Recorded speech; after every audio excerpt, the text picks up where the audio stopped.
Bill Stone once said, willingness to take risks is the path to success. Hello, everyone, and welcome to Nerdy Optometrist, a podcast channel for all things optometry. And this is your host, Ukti Vora. Before we get started on the episode, do remember to like, share, and subscribe, and share this podcast with all your friends and colleagues in the industry. While if you take a closer look at the quote where I started, the willingness to take the risk is something that defines my guest for today. She has taken risk constantly and has redefined how you all should live your life. I'm so glad and honored to have Miss Suzanne Sendel with us today, who is now joining the part of the nerdy family. Suzanne is known to reinvent herself at the age of 52, leaving behind a national sales management position in architectural lighting to join the visionary world of optical distribution. While for all those who are thinking it's too late, trust me, it's never too late because she's an icon right now in the industry. Susie's previous roles included where she served an architecture and design industry, running her own sales agency while furnishing luxury resorts and hotels worldwide. You can definitely see the luxury part in the way she dresses up. She definitely gives complex to a lot of us out here. She has engaged followers with inspiring videos, cross marketing with her customers, and building brands collectively. She's known in an optical industry with her lot of initiatives. To begin with, an optical distributor, accessory designer of an optical pouch, the original FTG, FrameToGo. If you haven't checked that out, I'll be dropping the link of that product, and it is definitely a must-have for each and every one of us who are part of the industry, and as well as something that you want to give to all your patients. She is the nominee of RBC's 21-22 Women of Influence, mentor for Elevate Women, entrepreneurs, feature writer at Optical Prism magazine, co-author at Pursuit 365. Her mission is to deliver valued product, add excitement, and carry the most innovative styles of fashion frames. And if you ever even have bumped onto her profile, her frames, her look is phenomenal. And I think based on our offline conversation, that was also the reason why she decided to be part of the industry. So a very warm welcome, Susie, and it's such a pleasure to have you on this episode. That was one of the most beautiful introductions I've ever had. I'm so grateful. Thank you so much for having me. Wonderful. I mean, I have to say for all the audiences, she was a little bit unwell, but she's so dedicated. She decided to get back, and we're recording this. You can see, like how dedicated she is towards the eye care industry.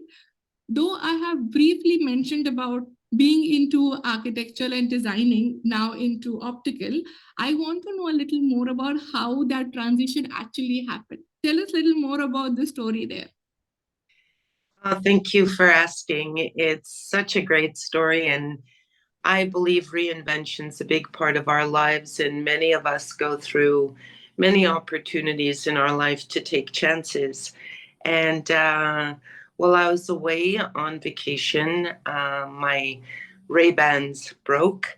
I went into a small optician's, and as they were repairing the temple, I discovered the most beautiful hand-painted frames. And I refer to them today as my magical frames because I purchased the frames, and the following year I was stopped just about everywhere. People wanted to know where I got the frames from, who the designer was, how they were made, and I was just fascinated by the response to this beautiful piece of art that I decided to don on my face every day.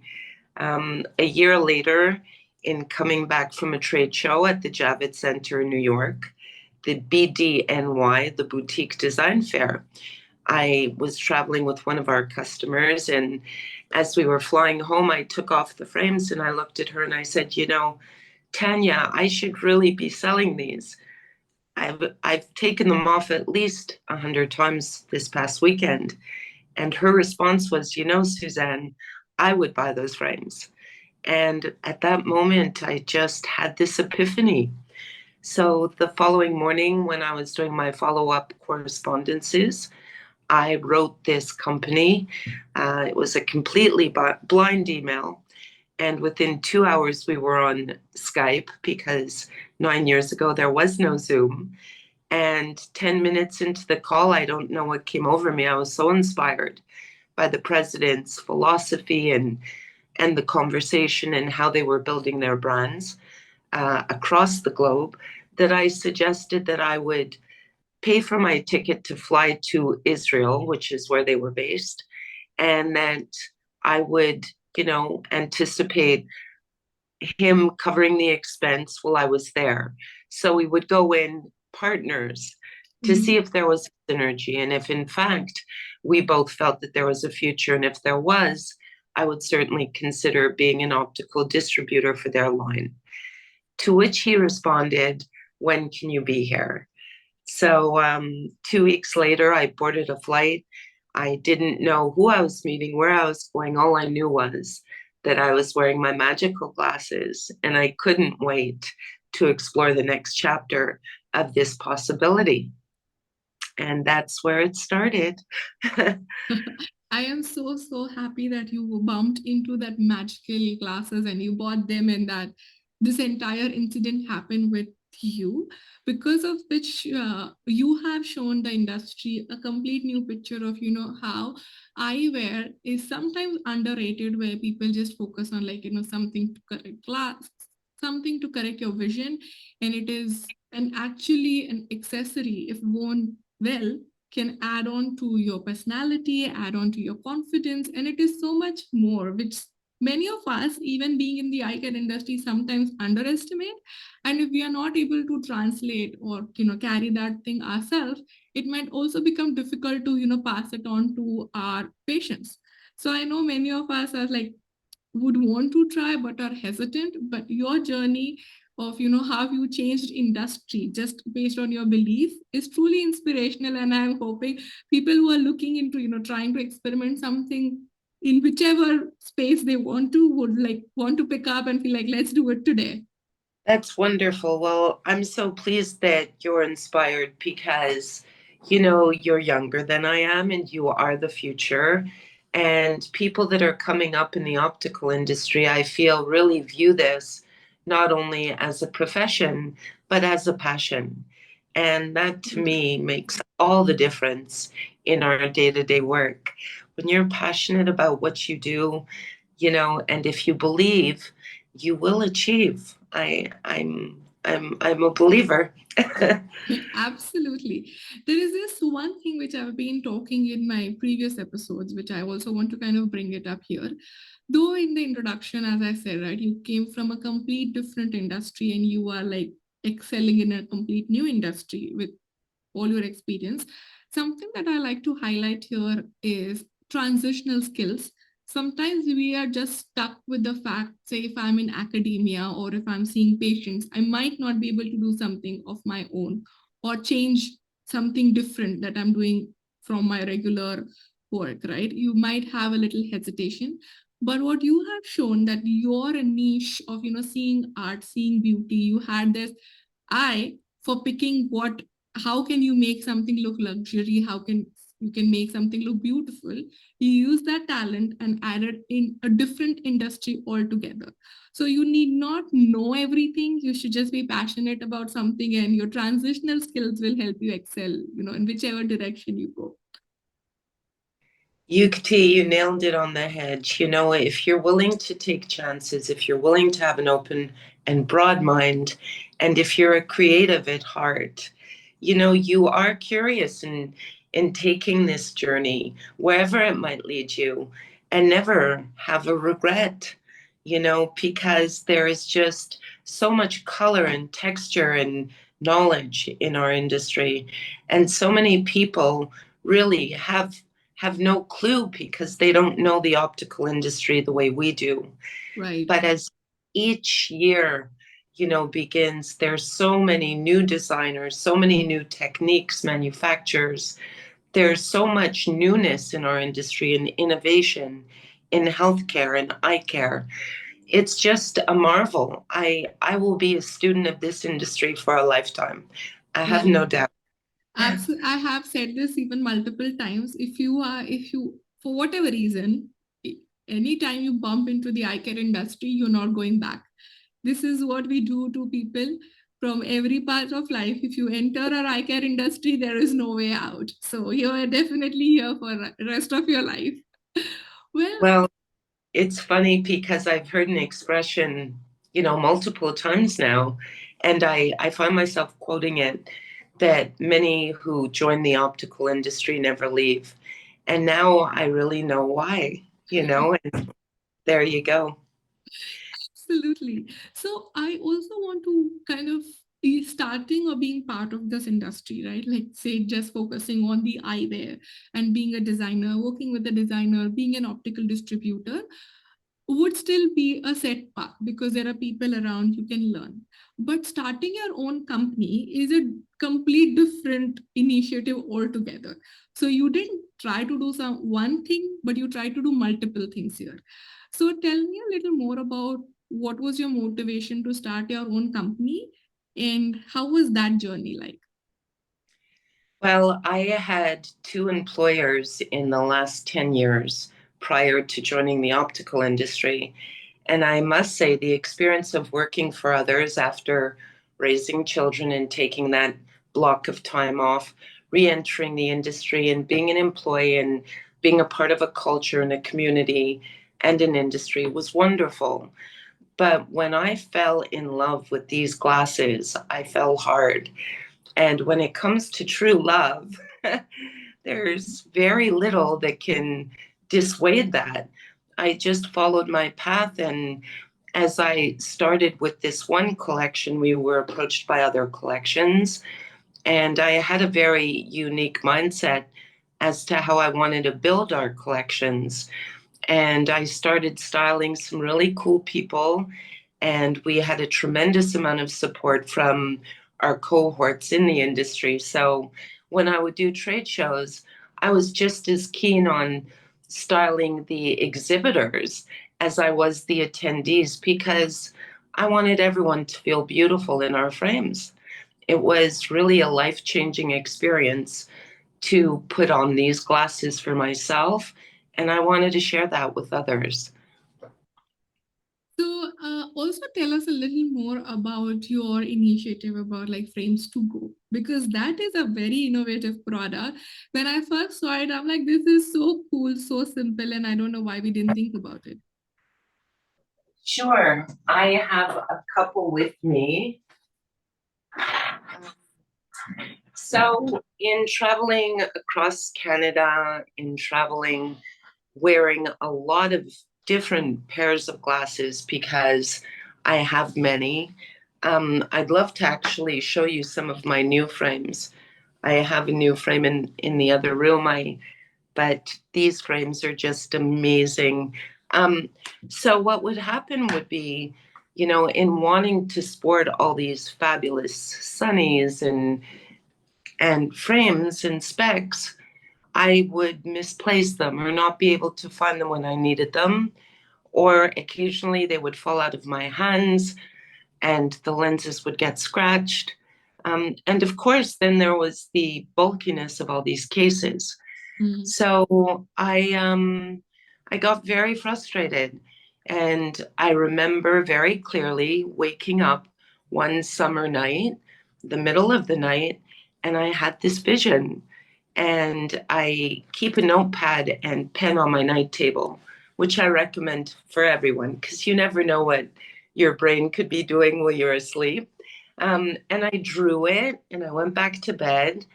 And the following day, I placed a post on LinkedIn, asking for help, requesting the support of accessory designers who specialized in bags.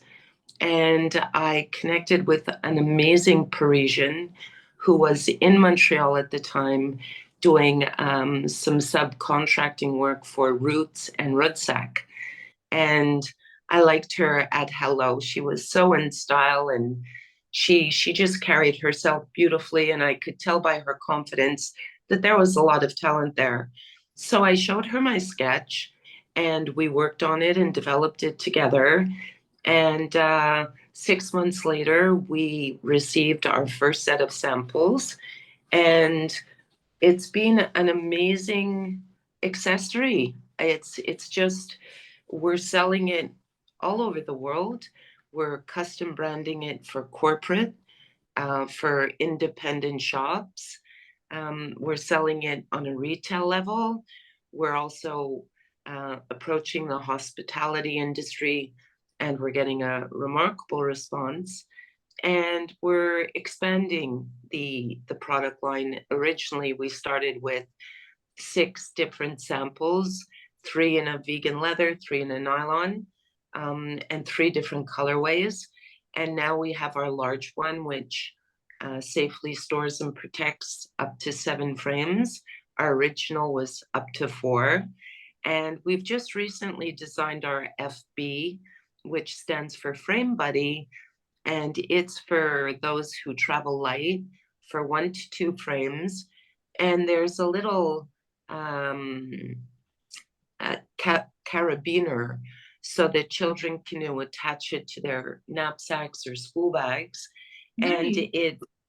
it's very cool, and it readily and easily attaches to a sun visor, so it can convert itself. And it's very practical. It's the size literally of a pencil case. And we believe we're going to do very, very well with it. So Absolutely. it's been a remarkable journey. And again, it came from a dream. So again, I want to reiterate, follow your dreams. I love that. Yeah, definitely follow your dreams. That's also like one of the motive where I try to capture everybody's stories because the stories are so beautiful and there is always something to learn. But I really loved how you just sketched an idea, approached and reached out to people on LinkedIn. You had, I would say, like no idea what the end result would be, but you had an idea, which instead of just letting it go, you decided to take it forward and do something out of it, even if it fails, right? Even if you were able to make one product which you are using for yourself, that would still have been such an amazing thing because you've designed something for your convenience. So again, a huge shout out for all your efforts in doing and taking that initiative and reaching out to people, in talking to them, like designing something, spending 6 months and now expanding the line as well, thinking about light travelers, kids, 5 pair holders, 7 pair holders. I think that's phenomenal. And though you make it sound like all dream, rosy, and nice, it's not always the case. There are always some roadblocks, some challenges, and we also like to capture that part of your journey because that is something which shows your persistence as well as your passion. So tell us a little more about roadblocks. Well, the number one roadblock was at the starting gate. We created FTG, which stands for FrameToGo. We got our first set of samples on March 1st, 2020, and on March 13th, the nation and seemingly the world went on lockdown. On day 3, on March 3rd or March 4th, I received a phone call from one of our reps who was so concerned that we wouldn't have enough stock and product to store and stock all these orders, that he really, he said, I really encourage you to ensure you have enough product. So we doubled down our first order. And unbeknownst to us, on March 13th, travel stopped. So the FrameToGo that was very appealing to the common traveler was no longer going to be traveled. So that was a bit of panic mode. We had to pivot, come up with some creative marketing, and create a brand, marketing campaign rather, titled "We're Not Just for Travel." So we started to do videos of people losing frames in their home, all types of catchy little fun things to engage our audience and to appreciate that you could keep your FTG in your sock drawer and still use it practically every day. Or Right. you could keep it in your purse. And if you're out and about and it starts to rain or the sun comes out, you can swap up your specs very easily. And if your mood changes, whatever, you are able now to have the flexibility of changing and swapping up your fashionista style with your glasses. So we wanted to focus more on, a movement, creating a movement to give us all this versatility and flexibility. So that was arduous. The beginning was a little rough, but our sales really have been phenomenal. We're so grateful to our industry and to everybody who's come out and supported us and enjoyed our FTG. And I'm very proud to say that we haven't received one return, and we've sold many. And being an optical distributor, you can imagine when you sell glasses, you will have a few returns along the way, you Wow. know? Absolutely. I think this is phenomenal that though, it might sound that things are working great right now, but as you rightly said, it happened at a very crucial time when you were just starting something.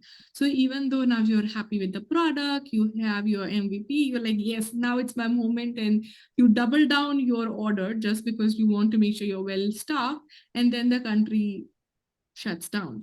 Sadly, so though we were all going through our own problems, but I really like one thing where that whenever there is a challenge, if you're truly passionate, you will be more creative.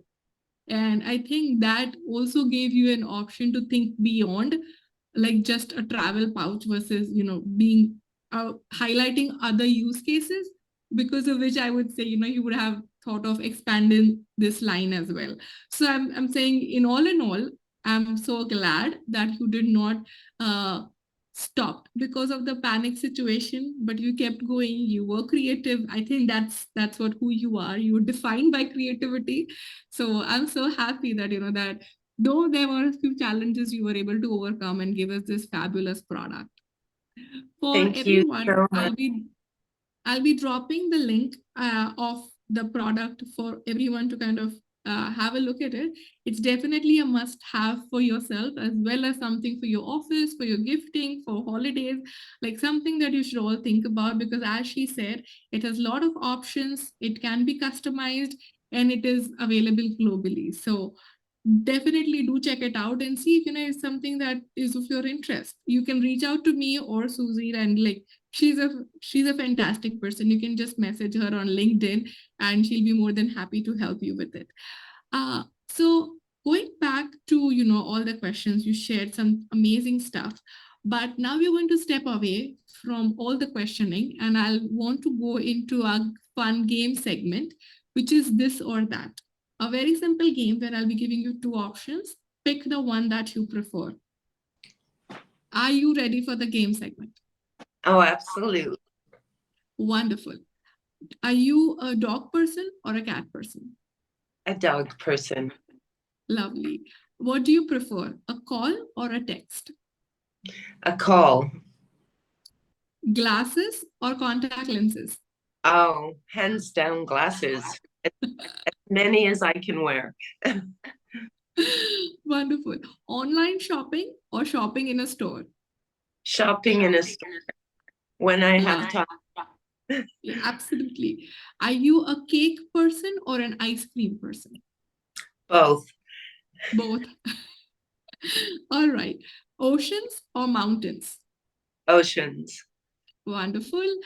A horror movie or comedy? Comedy. Love it. And movie or reading? Oh, wow. Reading. Okay, wonderful. And with that, I'm so happy to know so much about you. You did wonderful in that game. Thank- Congratulations once again. Before we let you go, do you have a final takeaway message for all my listeners? Yes, absolutely. I think that being creative, having dreams, following your passion is paramount, but so is your team.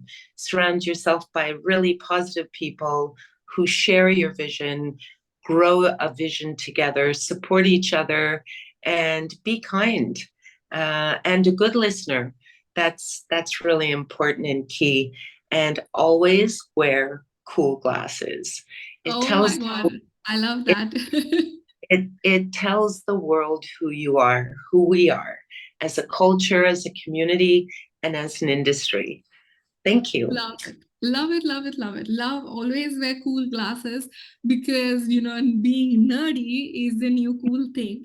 So, with that, Susie, welcome to the nerdy family. I'm so glad now you're part of us. And thank you once again for your time. Really appreciate it. And as she has setting example for all of us, it's never too late. So, do pick up your passion, your dream, and follow it till the end. Thank you once again. And it's been such a pleasure. Thank you so much. Have a good evening.